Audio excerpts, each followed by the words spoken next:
Olá, meus queridos alunos! Eu sou o professor Helder, sejam bem-vindos ao canal Matematique. Nesta aula de hoje, ela está destinada à função do primeiro grau, também conhecida como função afim. Será dividida em dois blocos essa primeira aula, para facilitar a compreensão do conteúdo e não ficar muito pesado, ok? Então, sem mais delongas, vamos ao que interessa.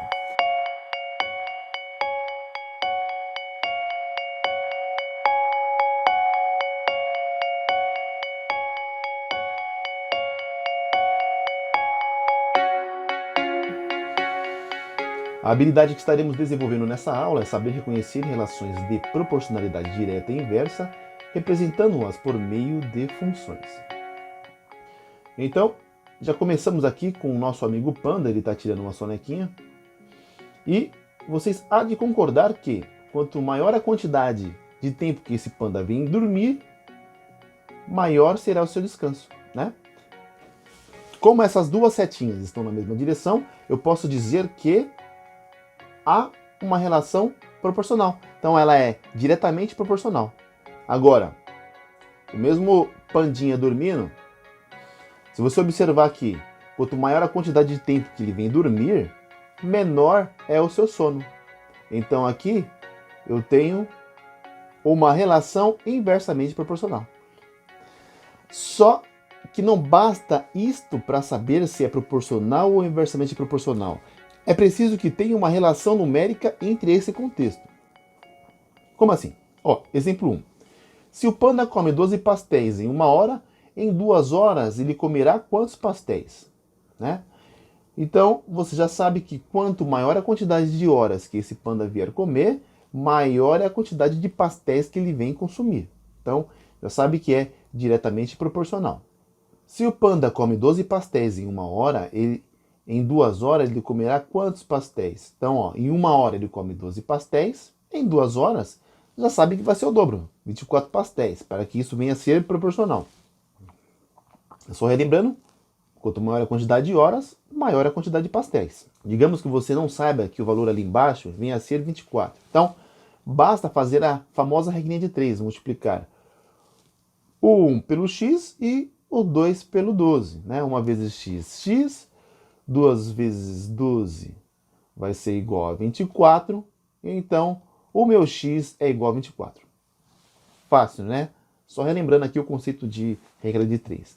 Você também pode representar isso por sequência numérica, que é a matéria que foi abordada, que é a matéria que vocês já viram. Então nós temos aqui a quantidade de horas, né? 1 hora, 2 horas, 3 horas, e a quantidade de pastéis que ele vem consumir por hora. Então, em 1 hora ele consome 12 pastéis, 2 horas 24, 3 horas 36 e assim por diante. Observe que isso aqui é uma sequência numérica, né? Onde a minha razão, nesse caso aqui, é 12.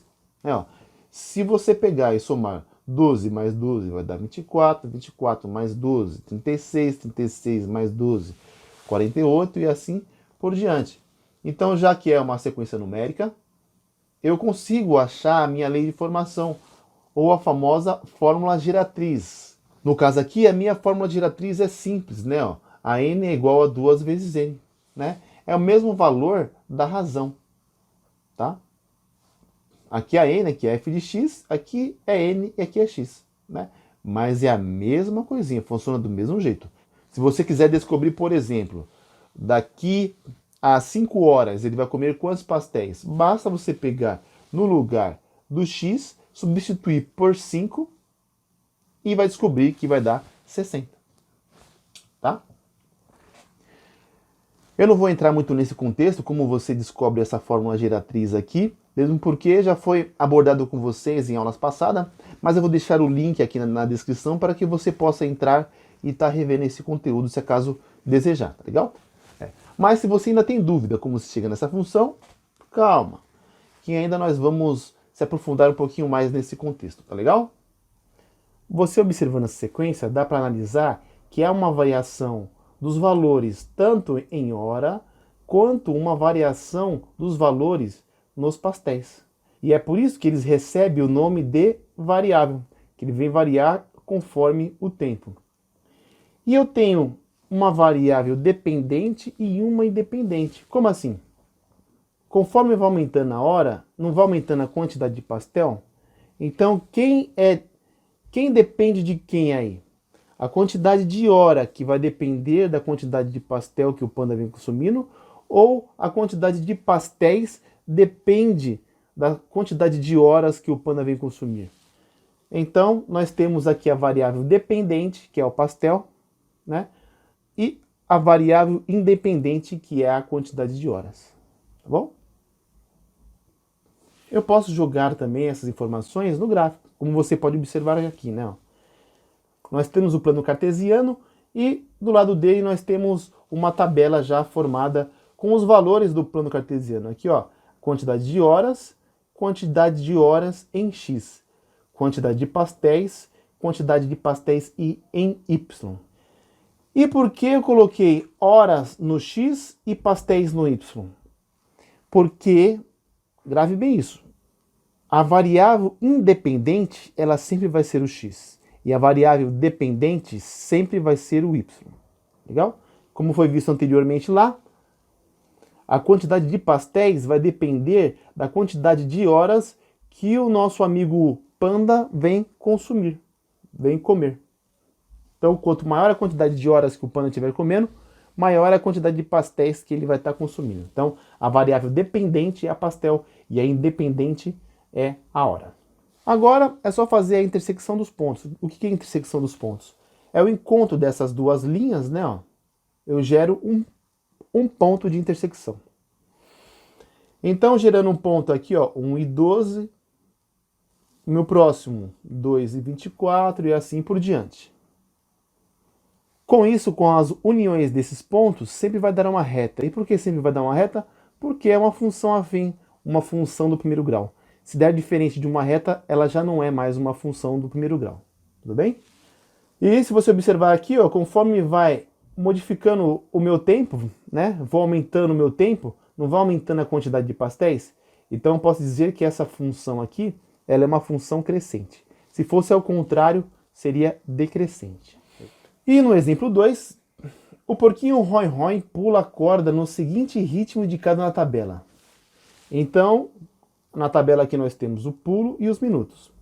Analisando a tabela, podemos dizer que o nosso amigo Roy está fazendo seu treino proporcional ou inversamente proporcional. Vamos analisar a tabela. Então, na tabela aqui eu tenho de minutos 1, 2, 3, 4, né? Está aumentando. E de pulo também, ó. 20, 21, 41, 45.